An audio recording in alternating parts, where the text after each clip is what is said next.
Hello friends, welcome to my channel. Today we are going to find various forces that are acting to an independent suspension system. We are considering wishbone suspension, and so we are going to find the equation for all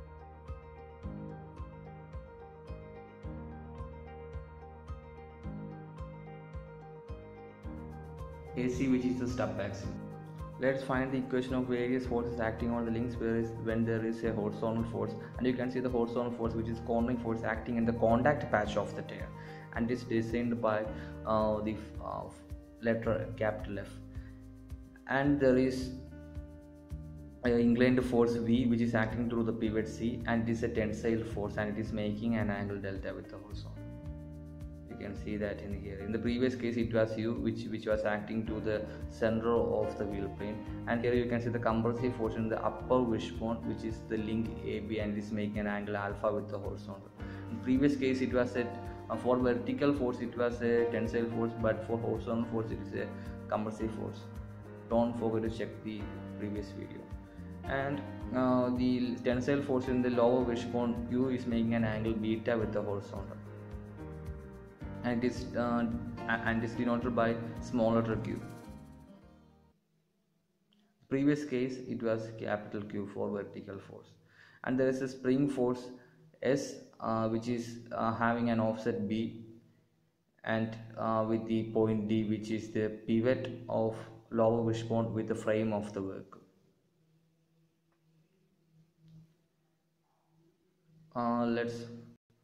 You can see the force V is also have an offset D here with the pivot D. So we have to resolve the forces with respect to the point O. So for that we have to draw the free body diagram. Drawing free body diagram is taking the parallel of the forces that is acting at the point O. So there are three forces. That forces is the P, F, as well as the inclined force V. So P is compressive, V is tensile, and F is the horizontal force, which is the major input in the suspension system. So these three forces are in equilibrium at point O. So by drawing the free body diagram, it will there is three forces. It will arrive at a closed triangle here, which means it is in the equilibrium. So you can see the horizontal force F is acting from left to right, and the force V is acting downwards, and the force P is acting in the upward direction in the first quadrant. So we have got a closed triangle, which means it is in equilibrium. So now we have to resolve the forces. For that we have to draw all these three forces in the quadrants. So we will have the force F in this first plane, first quadrant, which is making an angle 0, and we have the force P, which is making an angle alpha with the horizontal, and it is also in the first quadrant. And the force V will be in the third quadrant, and it is making an angle delta with the horizontal.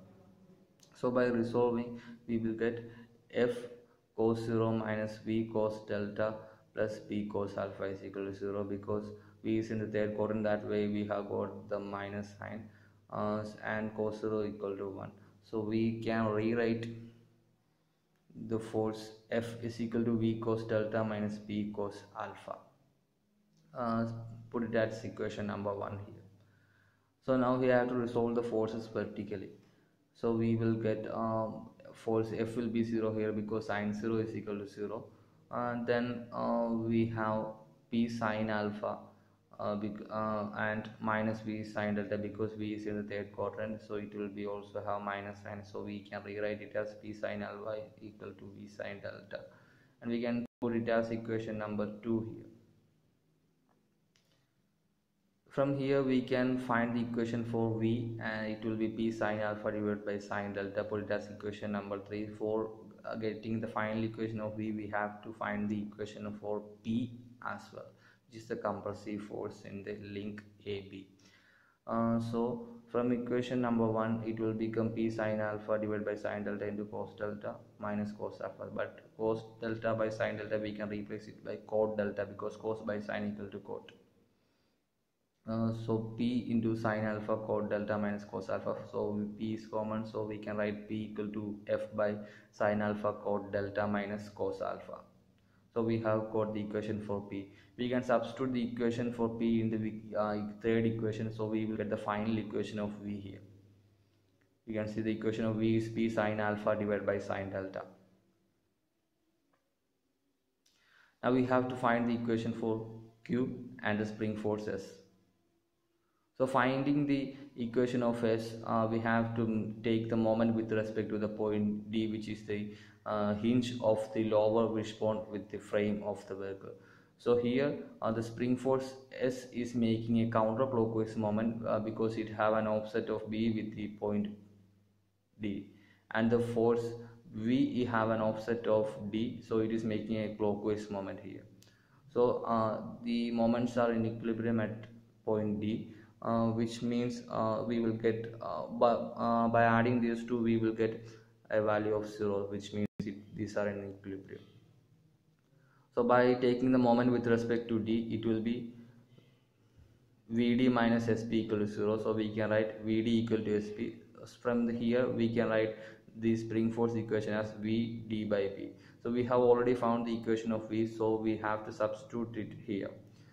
So for getting the final equation of V, I already told that we have to substitute the value of P here. So f by sine alpha cot delta minus cos alpha into sine alpha by sine delta. So we have to multiply the sine alpha sine delta in the denominator of force P.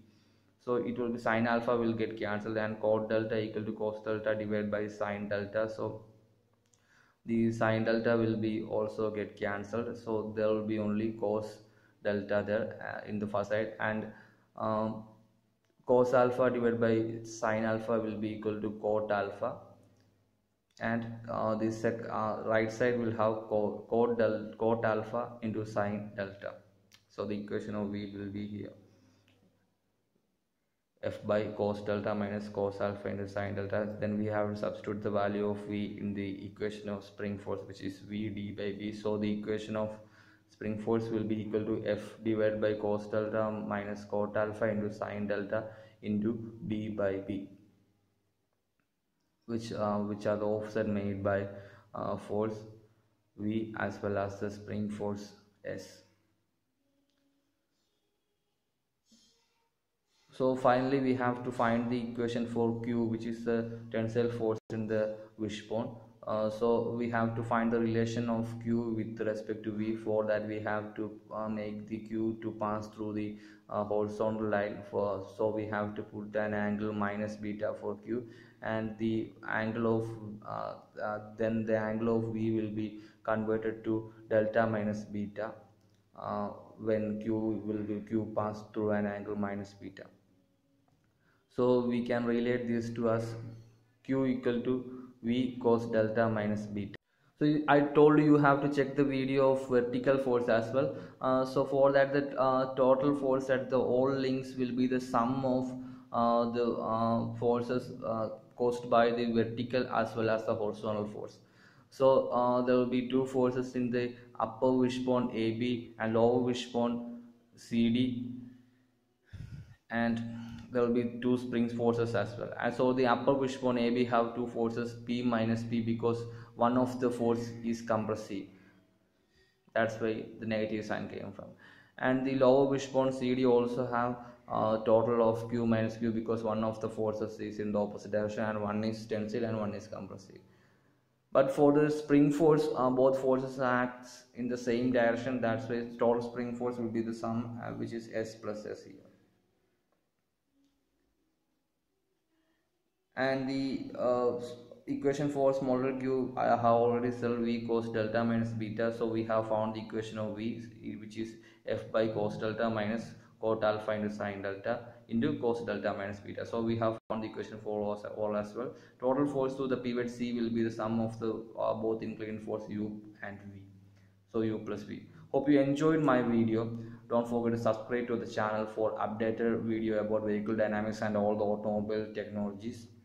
So please stay tuned. Thank you for watching.